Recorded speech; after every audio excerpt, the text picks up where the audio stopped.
सुन रहे हैं तांत्रिक भाग 2। पहले भाग के लिए कमेंट बॉक्स या डिस्क्रिप्शन बॉक्स लिंक पर जाकर सुने।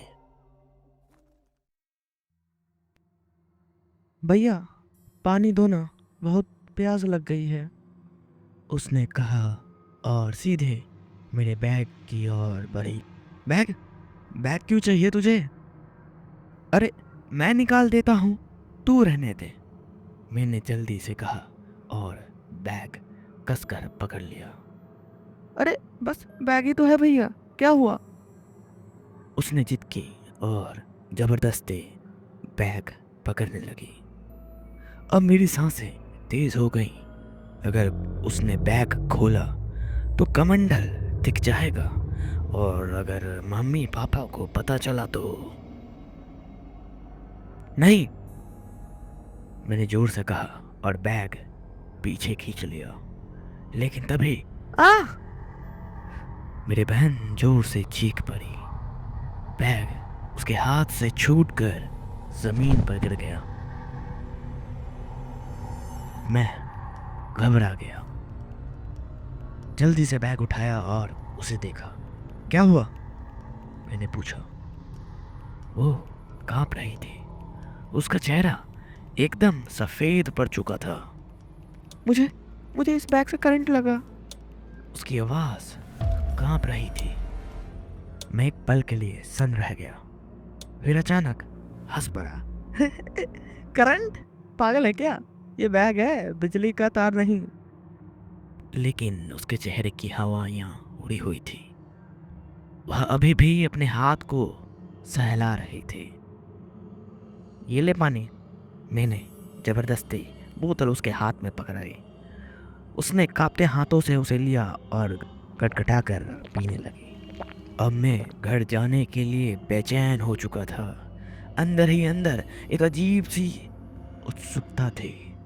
मैं कमंडल को करीब से देखना चाहता था। भंडारे में खाना खाकर जब हम गाड़ी में बैठे तो मैंने आखिरी बार बैग को टटोला। कमंडल भी वहीं था, लेकिन अब वो पहले से थोड़ा भारी लग रहा था। पर मैंने इस बात को नजरअंदाज कर दिया।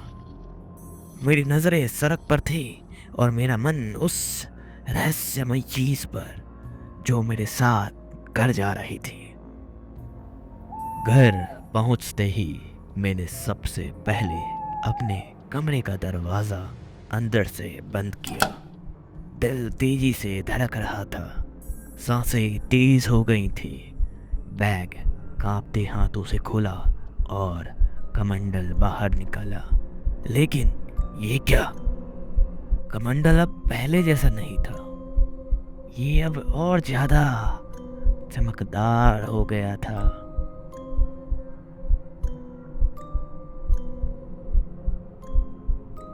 अंधेरे कमरे में भी इसकी सतह सुनहरी से झिलमिला रही थी। ऐसा लग रहा था जैसे ये सोने का हो गया हो। लेकिन वो कैसे? मेरा दिल जोर जोर से धड़क रहा था। मैंने उसे उलट पलट कर देखा और तभी मेरी नजर अंदर गई। राख, ठंडी काली राख से भरा था वो। लेकिन ये राख कहां से आई? मैंने बिना सोचे उसे एक थैली में भरकर अपने सूटकेस में छिपा दिया और फिर बस खेलने लगा। कभी बाबा बनने का नाटक करता तो कभी उसमें पानी भरकर पीने की कोशिश करता।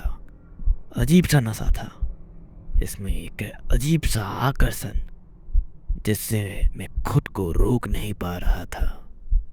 रात हुई, मैं अकेला था। बिस्तर पर लेटे लेटे उस कमंडल को तकिए के पास रखा और आंखें बंद कर ली। लेकिन नींद नहीं आ रही थी। ऐसा लग रहा था जैसे कोई मुझे देख रहा हो। कमरा सर्द लगने लगा था, जबकि खिड़कियां बंद थी। दिल में अजीब बेचैनी हो रही थी, लेकिन मैंने खुद को समझाया बस थकावट होगी, कुछ नहीं, और धीरे धीरे मैं सो गया। लेकिन सुबह जब आंखें खुली तो मेरी रूह कांप गई। कमंडल अब पहले से और बड़ा हो गया था। मेरी आंखें फैल गई। ये कैसे संभव था? कल रात ये इतना बड़ा तो नहीं था। क्या ये सिर्फ मेरा भ्रम है या फिर? मैंने घबरा कर चारों ओर देखा। सब कुछ सामान्य था, लेकिन अब इस कमंडल को छुपाऊंगा कहाँ? अगर माँ ने देखा तो खैर नहीं। तभी बाहर से माँ की आवाज आई, गोविंद, आज स्कूल नहीं जाएगा क्या? भूल गया 10वीं की परीक्षा आने वाली है। मैंने हड़बड़ा कर कमंडल की तरफ देखा। दिल की धड़कन तेज हो गई थी। आज नहीं, कल जाऊंगा, इतना कहकर मैंने कमंडल की ओर फिर देखा। मेरी आंखों के सामने वही सुनहरी झलक, लेकिन अब उसमें कुछ और था, कुछ ऐसा जो मुझे देख रहा था। तभी खिड़की के पास से एक धीमी आवाज आई, गोविंद, ओ गोविंद, आज स्कूल नहीं आएगा क्या? मैंने चौंक कर खिड़की की ओर देखा। अरुण बाहर खड़ा था, लेकिन कुछ अजीब था। अरुण कभी मुझे लेने घर नहीं आता था, फिर आज क्यों? अबे क्या सोच रहा है? चल स्कूल भाई, आज एग्जाम शेड्यूल बताया जाएगा। स्कूल में आज जाना जरूरी है। उसकी आवाज वो हमेशा जैसे ही थी, लेकिन उसमें कुछ था, कुछ ऐसा जो अजीब लगा। शायद थोड़ा ठंडा, थोड़ा खाली। मैंने धीरे धीरे सिर हिलाया, कमंडल पर एक आखिरी नजर डाली और दरवाजा बंद कर ताला लगा दिया। चाबी मैंने अपनी जेब में कस कर रख ली। अब कोई मेरे कमरे में नहीं जा सकता था। अरुण और मैं साथ चल दिए। सड़क वीरान था, हल्की ठंडी हवा चल रही थी, लेकिन माहौल अजीब सा लग रहा था। अरुण आमतौर पर खूब बातें करता था, मजाक करता था, लेकिन आज वो चुप था। मैंने गौर किया, उसकी चाल भी कुछ अलग लग रही थी, जैसे वो जमीन पर नहीं चल रहा था, बल्कि सरक रहा हो। क्या हुआ बे, आज बड़ा शांत है? मैंने हंसकर कहा। माहौल हल्का करने की कोशिश की। वो कुछ नहीं बोला, बस चलते चलते अचानक रुक गया। उसका सिर धीरे से मेरी ओर घूमा, लेकिन उसकी आंखें अब मेरी तरफ नहीं थी। वो कहीं और देख रही थी, कहीं पीछे। फिर उसने कहा, उस कमंडल में आखिरी क्या था जो तू उसे अपने साथ ले आया? मेरी धड़कन थम गई।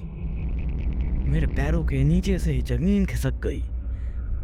और उनको इस बारे में कैसे पता चला? मैंने तो ये बात किसी से नहीं कही थी। मेरा गला सूख गया। क्या क्या मतलब? मैंने किसी तरह पूछा। अरुण धीरे से मुस्कुराया, लेकिन ये उसकी वो मासूम हंसी नहीं थी जिसे मैं जानता था। ये कुछ और थी, कुछ ठंडी, कुछ पराई। कमांडर, जो तू मेले से चुरा लाया, उसमें क्या था? मैं अब मैं सांस भी नहीं ले पा रहा था। मैं कुछ कहने ही वाला था कि अचानक इसका भाग 2 इसी चैनल पर अपलोड होगा। तब तक के लिए गुड बाय। चैनल को लाइक करें, सब्सक्राइब करें